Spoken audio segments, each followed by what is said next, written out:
जखन बच्चा के जन्म होइत अछि तऽ तुरंते बच्चा सबके संपूर्ण विकास नहीं होइत अछि। ओ कान के होय, नाक के होय, आँख के होय, धीरे धीरे विकास होइत अछि। आ शुरू में आँखों से सब चीज नहीं देख पबैत अछि, भले ही गुटुर गुटुर तकैत हुए मुदा वो आँख से सब चीज नहीं देख पबै छै, दूर के चीज नहीं देख पबैत अछि। तहिना सुनऽ के क्षमता सेहो ओकरा में क्रमशः आगाँ बढ़ैत अछि। शुरू में ओकर कान पूरे तरल पदार्थ रहै छै, कान ओकरा साफ होए में समय लगैत अछि आ अहिना क्रम करीब 1 वर्ष में ओ सब पूर्ण रूप से भऽ जाइत अछि। मुदा एहि संगे संगे ओकर पालन पोषण पर सेहो ओकर शारीरिक विकास निर्भर करैत अछि। जनैबिते शिशु सब बात तुरंते सुनऽ नहीं सकैत अछि। सबसे पहिने जनैबिते शिशु कान एक प्रकारक तरल पदार्थ से भरल रहैत अछि, जे पूर्ण रूप से सफा होबऽ में समय लगैत अछि।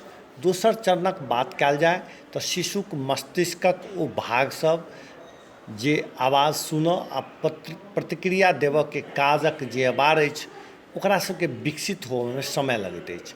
शिशु जन्मला के बाद मस्तिष्कक बहुत भाग क्रमशः विकास होइत अछि। एहि कारण से बहुत प्रकारक शारीरिक गतिविधि में अपन काज सुचारू में समय लगैत अछि। यद्यपि नवजात शिशु के बहुत प्रकारक आवाज सब तुरंते प्रतिक्रिया दैत अछि, विशेष कऽ छोट शिशु सब मायक आवाज संग बहुत नरम आ परिचित आवाज सब सुनऽ के प्रक्रिया शुरू भऽ जाइत अछि।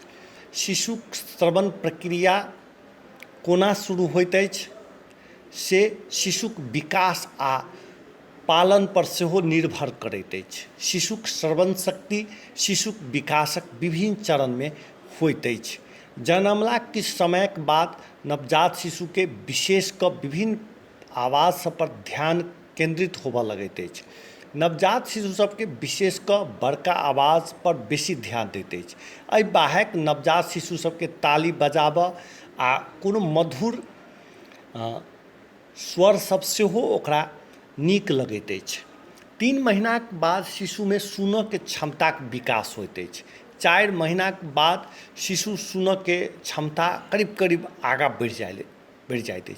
6 से 7 महीना में बच्चा में सुनऽ के क्षमता बहुत बढ़ि जाइत अछि आ बच्चा सब प्राय बाजऽ सेहो उत्सुक भऽ जाइत अछि।